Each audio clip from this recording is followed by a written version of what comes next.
সংখ্যার করবেন আপনি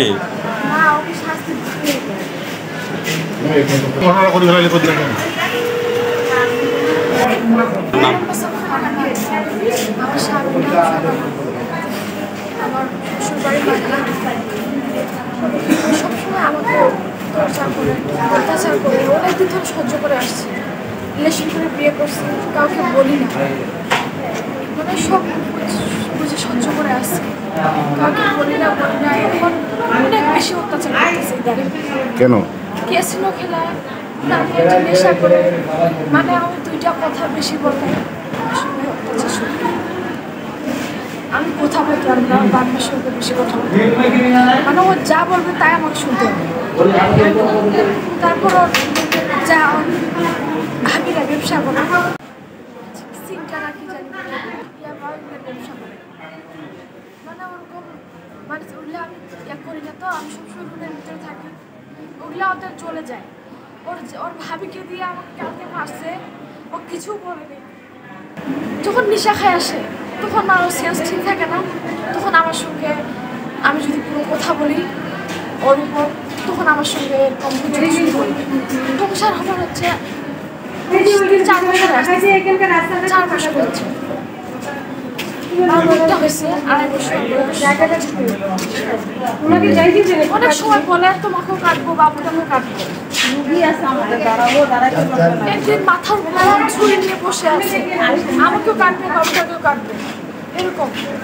গতকালকে কি হয়েছে? গতকালকে আমাদের কিছুই হয়নি। সকালবেলা ঘুম থেকে উঠবো, উঠার পর আমি সেলাই করতেছিলাম, ভাত রান্না করে আমি সেলাই বসছি।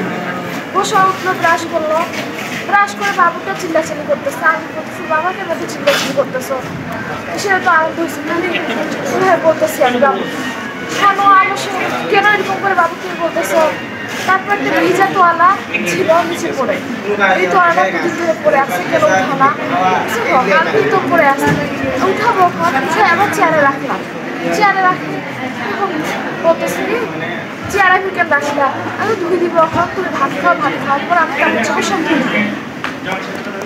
এরকম করে আমার উপর মেজাজ দেখেছো তুমি, কি কি মেজাজ দেখে আমি বললাম যে ধুই দিব, এখন রাখি কাছে চেয়ারের উপর ধুই দিব, আমি দিব। তখন কি মেজাজ দেখাইলাম, একটা দু কথা এরকম আমার শুরু করে দিল মাঠে। এমন মারধর, ওর মা আসলো আটকেতে, ওর মাকে ধাক্কা মারে বাইরে বাইর করে দিয়ে দরজা লাগাই দিয়ে আমার মারতে শুরু করলো। বলছে আসতে ওরা দিকে আমার মারতে মারতে আমার দিয়ে ফেনা উঠলো, গোলাপ টিপে ধরলো 2 বার, উড়না দিয়ে পেছায় একবার জাম মারলো, একদম সাদা ফেনা।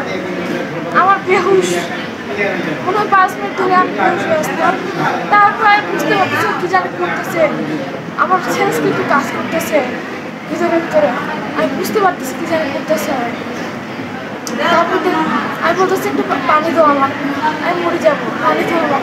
বলছে পানি আরো, আমার হাতে তুই পানি পাবে, এইভাবে বলতেছে তুই আমার হাতে আরো পানি পাবি। তখন এই অবস্থায় আমি দেয়ালে মাথা দিয়ে বসে আছি, খুব খারাপ লাগতেছিল। তখন বাইরে আসলো, আসে বলতেছে আমি ভাত খাইতে যাচ্ছি। আমি বুঝতে পারতেছি কাজের ফল করতেছে, কিন্তু আমার হাত পা চলে না যায়, বাইরে আসবো, নিচে নামবো জমি থেকে, এটা আমার কোনো কাজ করবে হাতটা। তখন ফোন করতেছে, ঘরে আসলো, আসার পর আমি কাকে ফোন করলাম, তুমি করছি তোর বাপকে ফোন করলাম। দেখি যখন কতগুলো লোক আসছে, আমি যাচ্ছি ওকে, ওর কাছে আমি সংসার করবো। স্বামীর নাম কি? বাবার নাম কি? বাসা কোথায় ওনাদের?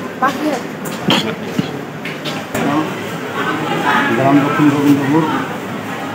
আমার মেয়ের বিয়ে দিচ্ছে, বিয়ে দিইনি আমি, মেয়ের সম্পর্ক করে বিয়ে করছে। আমি অনেক যা চাইছি আমি তাই দিচ্ছি, বুঝছেন। আমার মেয়ের আর শান্তি নেই, সবসময় মারধর করে, সবসময় মারধর করে, সবসময় নিচে খায়। আমি দেখছি আমাকে মনে মারবে কোনো আমার বাড়ি থেকে বাইর করে দিছে। কালকে এমন খবর দিচ্ছে যেন মারা গেছে। কান্দি কাঁদে হুলফুল গোটা পাড়া এক জায়গাতে হয়েছে। আমি গ্রামের শাস্তি চাই। আমার নাম শোনা হবে বাসা মাটিয়ারি। ব্যাপার হলো কালকে দুপুরবেলা আর কি জুমার টাইমে আমরা গতকাল জুমা যাবো নামাজ পড়তে হবে। হ্যাঁ সমাজে একটা খবর গেল যে খবর শুনলে কী খবর ঠান্ডা বেলা ফাঁসি 20টাই ফাঁসি তারিখে। হ্যাঁ বাপ কী হয় মাথাটা ঘুরিয়ে গেল। ওই অবস্থায় আমি গোসলকাল করে নামাজ পড়ে গেলাম। আমার বাড়ির কিন্তু ভেজে বস্তা নিয়ে ওই অবস্থায় কথা ধরে গিয়ে আমি সরাসরি চলে গেলাম। যাই সরাসরি বাড়ি যাই দেখি তো কিন্তু ওখানে যাই পাইলাম যে না কিন্তু হুড়াগুলো মাথা লাগিয়ে হয়ে গেছে। আর বাড়ির লোকজন হাবি যাই মেলায় আমার বড় দুটি আছে কান্দেছে আর কি। আর ওই নানি যাই দেখলো ওর নানি যাই দেখে নিয়ে আসি দেখিনি তাতে এগুলো কিন্তু আমার বিকাল টাইমে লিখেছি এগুলো মুক্তি আর খাদি উঠিয়ে গেছে আর কি। নানি যদি হাবু কাঁদিয়ে বলে আমি আরও পরপর যাইনি যে আমি ভেরি মেডিকেল সেটা আমি বললাম তো আমাকে কত বুড়ো হয়েছে আপনি বাঁচি গেলে তোর অবস্থায় এখন কী হলে দেখা পাবেন আমার ওই কথা বলছে। নাতিন তো আর ওই বাড়ি এক করে 2-3-4 করে হয়ে যাবো। হ্যাঁ তারা তো ওই বাবা বড়ি আর ডাইল টাইল ভেসা ওইলার উপর দিয়ে বলি যাবে বাপ বেটা সবাই। তো আমার ওই কাজের অবস্থা করা ওই কোটা বাড়ি কিনতে খেতে বাড়ি 100 উপর বই থেকে ওরা। হ্যাঁ নেই তো আমি ভর্তি গেছি কালকে ব্যবস্থা আমি চাই।